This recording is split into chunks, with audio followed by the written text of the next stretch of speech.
Chairman. Madam Secretary, first in this conversation, my basic principle is at the scale we must borrow at, we want stability. We want liquidity. You know, we don't need any hiccups out there. And if some of this is a little off, you can pass me off to staff. But first, I want to touch on cash balances. And part of this is there's a couple of reports out there that basically say statutory mechanics. When the current authority for borrowing starts to run out, we should be doing an operating cash balance of around $23 billion. That seems dramatically too low.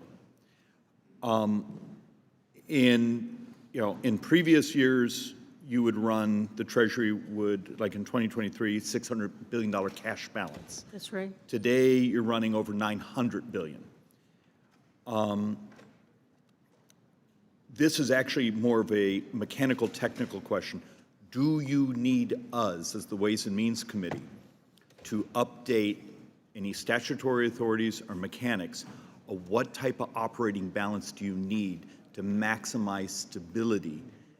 You saw the blip we had yesterday when you did your refunding announcements, and that was only what, a $41 billion tick up for that quarter.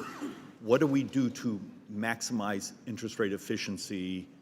Do you need any additional authorities? I don't think we need legislation. We have standing policy on operating cash balances, and I believe around $500 billion would be a normal level given the volume. But you've been running of our dramatically payments. higher than that traditional $500-600 billion.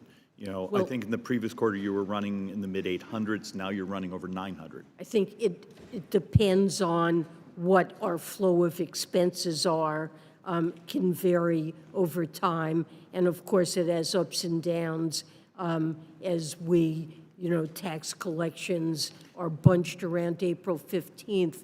But what caused our cash balances to run to exceptionally low levels in the past was the failure of Congress to raise the debt limit. But where I was going with that is there's an analysis that the statutory authority actually requires you to go down to $23 billion. And that may be one of your legal team saying, okay, you have the authority to ignore that interpretation of the statute. So look, this is not a gotcha question. This is, I want to know what we can do to help maximize stability. I'd be glad to get back to you with details on that, but I would say during my time, the major threat I've seen to our cash balance is that when Congress fails to raise the debt ceiling in a timely way, we have absolutely no alternative but to run down our cash balances. Otherwise, we would be unable to pay our bills. Understood. I have a whole chart on your extraordinary measures and what's in your balances. I was just sitting here playing and I have much smarter people on staff. Like your billionaire tax. Okay, great politics. Do I read it properly in your testimony? It's a 0.01%. Okay, fine. But that works out to, over the next 10 years, on an average of 0.143% of GDP.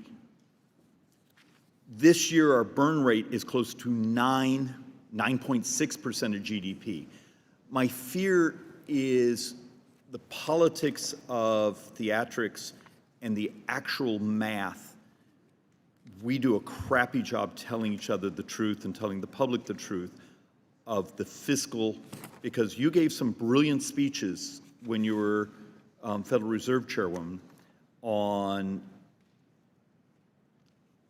this type of debt future, and we're hitting numbers that we weren't supposed to hit for 10 years. When we did a quick analysis of some of the president's tax proposals, we were coming up, when we did the economic effects, of about 0.5, 0.6% of GDP. Okay, but if we're burning over 9% of GDP in borrowing, And this is in a time this year where tax receipts are up, what, 7%? I'm not sure just how much they're up.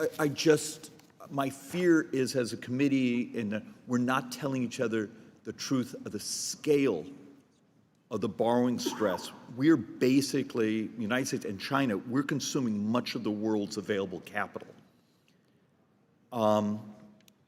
Really wish we could have a more adult conversation of the scale of, this is almost hitting a dystopian levels of numbers.